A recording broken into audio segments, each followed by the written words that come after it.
Bonjour à tous ceux qui ont envie de savoir un peu plus sur le verbe zitten, la base, donc les choses qu'on connaît déjà, et puis un peu plus. Bonjour surtout aussi à Claude qui a demandé cette vidéo. Et je pense que cette vidéo va être postée beaucoup plus tard, pardon, parce que je n'ai pas toujours du réseau, pardon. Vous voyez, je sors de la douche, j'ai encore les cheveux mouillés. Désolée, mais on attaque. Alors, le verbe zitten en néerlandais, il y a beaucoup de choses à dire. Une chose que je pense qu'on sait déjà, si vous ne le savez pas, je le répète, mais en fait, normalement, on sait déjà que zitten est un verbe de position.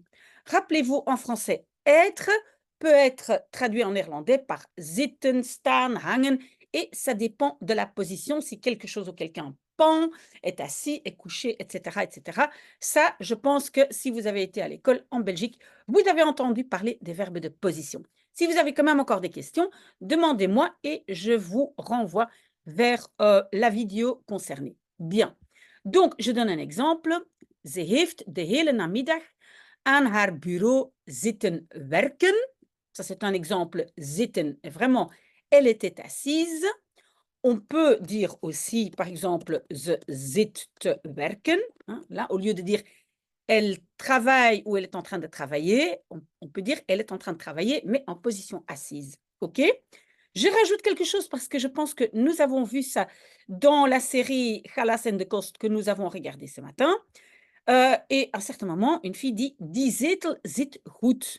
Ce fauteuil est bien, mais elle dit zit au lieu de être pour dire on est bien assis dedans. D'accord? Donc, je pense que jusque-là, on comprend parce que tout ça, c'est la position assise. OK, ce que beaucoup de gens savent déjà aussi, c'est qu'on utilise zitten si quelque chose, ici les clés, de sleutels, se trouve dans un espace restreint. Je pense qu'on avait aussi trouvé une autre expression, mais donc dans quelque chose de petit. Par exemple, ici, j'ai ma tasse de café, je peux dire de koffie zit in mijn kop. Et pas pour ça que le café est assis dans ma tasse, mais se trouve, et donc parce que c'est un espace restreint. OK, je pense que ça aussi, on a compris. Oui, alors je rajoute, mais finalement, c'est presque la même chose que se trouver dans un espace restreint, pardon, c'est se trouver dans autre chose. Donc, être un composant ou se trouver dans autre chose. Par exemple, er zitten veel groenten in de soep. Il y a, on pourrait dire, er zijn, mais on dit ici, er zitten beaucoup de légumes dans la soupe. On a la soupe et dans la soupe, il y a beaucoup de légumes. Donc, les légumes sont dans autre chose. D'accord? On peut dire aussi, ze zit in de vijfde klas. Elle est en cinquième. Donc, on a la cinquième et voilà, elle se trouve dedans, même si elle est physiquement dedans ou pas. Mais voilà, ze zit in de vijfde klas. Donc, j'espère que ça aussi, vous avez compris. Mais pour moi, ces deux-là, c'est presque la même chose. D'accord? OK. Alors, je rajoute deux éléments. Deux éléments que normalement, je pense, à l'école, on ne les mentionne pas parce que j'ai vérifié un manuel de quelqu'un. Donc, avoir une fonction, hein, par exemple, hij zit in de directieraad. Il est dans le conseil d'entreprise. Donc, quand on a une fonction dans une association, un organe de je ne sais pas quoi, on peut aussi utiliser zitten. Et je rajoute donc le verbe aller, mais pour les vêtements.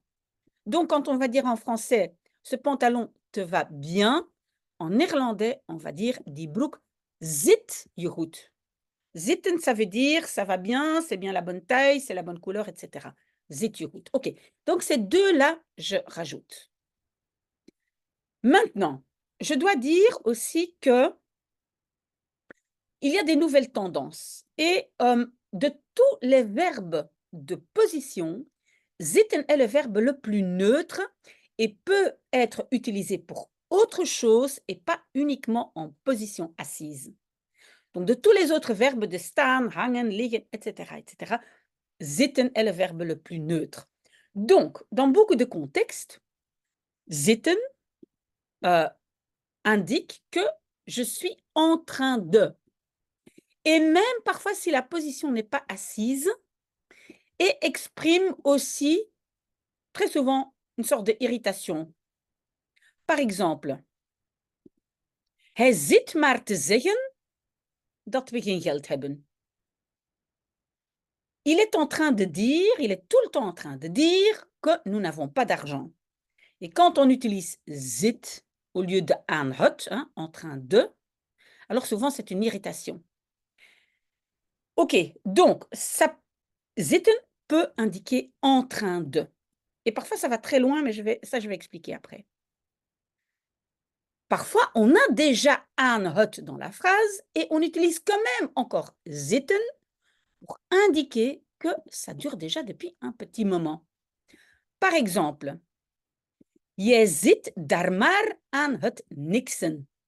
Donc, tu es là, juste en train de ne rien faire. Niksen, c'est ne rien faire, chiller, ne rien faire. On a déjà aan het, en train de, et si on utilise zit au lieu de je bent, hein, tu es, ça veut dire que maintenant, ça dure un petit moment. On peut dire aussi qu'il y a un peu d'irritation. Mon Dieu, mais franchement, toi, tu es juste là en train de ne rien faire. D'accord? Donc, ces deux éléments, c'est un peu nouveau. Je peux dire que ça ici, c'est surtout dans la langue parlée. Donc, quand on parle néerlandais. D'accord? Puis, et ça c'est spécialement pour Claude, il y a des expressions, il y a beaucoup d'expressions avec zitten, parce que je pense que Claude m'a fait la remarque quand il était en train de lire Het moois dat we delen, hein, ce livre en néerlandais qu'on lit ensemble, et il y avait la phrase zijn gezicht zit onder het bloed. Donc textuellement c'est son visage est sous le sang. Ça veut dire couvert de. Être couvert de, c'est zitten onder. D'accord? Et donc, par exemple, hij zit in de problemen ou hij zit in de penarie. C'est la même chose, il a de gros problèmes. Là aussi, mais ce sont des expressions. On a par exemple, ik zit er mee in. In zitten met, ça veut dire s'inquiéter pour, s'inquiéter de. Peut-être, je m'inquiète pour, je sais pas, l'avenir de mes enfants. Ik zit er mee in. Donc, les expressions, ça, Claude, désolé, mais on doit donc apprendre des phrases, des petites phrases, et puis leur traduction. Mais, ceci dit, il y a une nouvelle tendance, et donc il y a beaucoup de linguistes qui se penchent là-dessus. Voilà, et donc comme moi, j'ai aussi un diplôme de philologie, ça m'intéresse beaucoup, je suis ça de près. Il y a des nouvelles tendances. Et donc, les jeunes utilisent le verbe zitten de plus en plus. Et ce verbe devient de plus en plus neutre. Pour vous donner un exemple, ik zit rond te lopen. Bah, lopen, par définition, c'est pas être assis. D'accord? Lopen, courir. Donc, normalement, on n'utiliserait pas le verbe zitten. Mais ici, donc, zitten est vraiment en train de. Je suis en train de me promener. Rondlopen. Rondlopen, c'est se promener un peu partout. Ok, et donc, il y a une théorie de certains scientifiques qui disent que, en fait, les jeunes utilisent beaucoup le verbe zitten parce qu'ils sont beaucoup plus assis aujourd'hui qu'il y a, je ne sais pas combien de générations, où on n'était pas tout le temps assis derrière un ordi, etc. Donc, ça, c'est la raison pourquoi les jeunes utilisent beaucoup plus le verbe zitten. Hein. Je ne sais pas si c'est vrai. Et puis, il y en a aussi qui disent que c'est la prospérité qui s'introduit dans notre langage.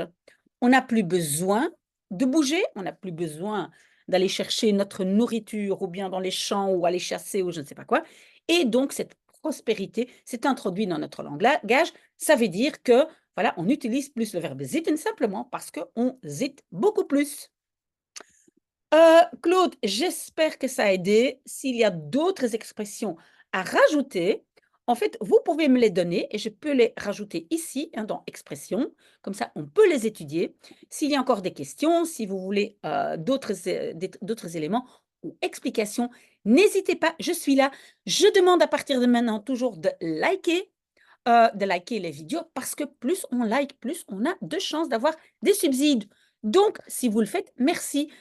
Écrivez des commentaires, likez, Voilà, merci, merci 1000 fois parce qu'en likant, en fait, moi, je ne gagnais pas plus ou l'ASBL ne gagnait pas plus parce que personnellement, je ne gagnais rien en postant ces vidéos, mais c'est pour l'ASBL et aider les jeunes qui ont des problèmes à l'école. Voilà, très, très bon dimanche. À très bientôt.